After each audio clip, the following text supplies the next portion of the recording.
Jaleshwar art foundation पक्षर राज्यस्तरीय महिला चित्रशिल्पी कर्मशाला 10 भुजा अनुष्ठित प्रतिनिधित्व कले ओडिशा 10 जन विशिष्ट महिला चित्रशिल्पी ओडिशा अग्रणी अनुष्ठान जलेश्वर आर्ट फाउंडेशन ओडियाणीर मिलित उद्यम 10 भुजा शीर्षक महिला चित्रशिल्पी कर्मशाला बालेश्वर प्राकृतिक बेलाभूमि डगराठारे मुख्य अतिथि मानक उद्घाटन हो जाइछि। ଏହି କର୍ମଶାଳା 28 ତାରିଖ ବୁଧବାରଠାରୁ ଆରମ୍ଭ ହୋଇ 30 ତାରିଖ ଶୁକ୍ରବାର ପର୍ଯ୍ୟନ୍ତ ଚାଲୁ ରହିବ। ମୁଖ୍ୟ ଅତିଥି ଭାବରେ ବାଲେଶ୍ୱର ଜିଲ୍ଲା ପରିଷଦ ଉପାଧ୍ୟକ୍ଷ ଅନୁସୂୟା ପ୍ରଧାନ ଓ ବାଲିଆପାଳ ବ୍ଲକର ଅଧ୍ୟକ୍ଷ ରଞ୍ଜିତା ନାୟକ ଉପସ୍ଥିତ ଥିବା ବେଳେ ଡଗରା ପଞ୍ଚାୟତର ସରପଞ୍ଚ ସତ୍ୟାନନ୍ଦ ମହାନ୍ତି, ବିଶିଷ୍ଟ ଆନ୍ତର୍ଜାତୀୟ ଚୌକଣ୍ଢେଇ ଚିତ୍ରଶିଳ୍ପୀ କେଶୁ ଦାସ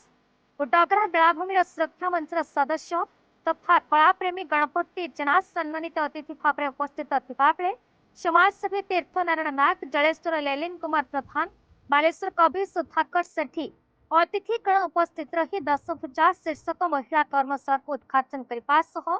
जलेश्वर आर्ट फाउंडेशन एमती एक प्रयास को प्रशंसा करते। कर्मशाला ओडिशा 10 जन विशिष्ट चित्रशिल्पी अतसी बासु जेना, लिपिश्री नायक भुवनेश्वर, ममता सामंतराय कटक, स्मिताराणी विश्वाल, संगीता स्वयं केन्द्रापड़ा, टीना चौहान नुआपड़ा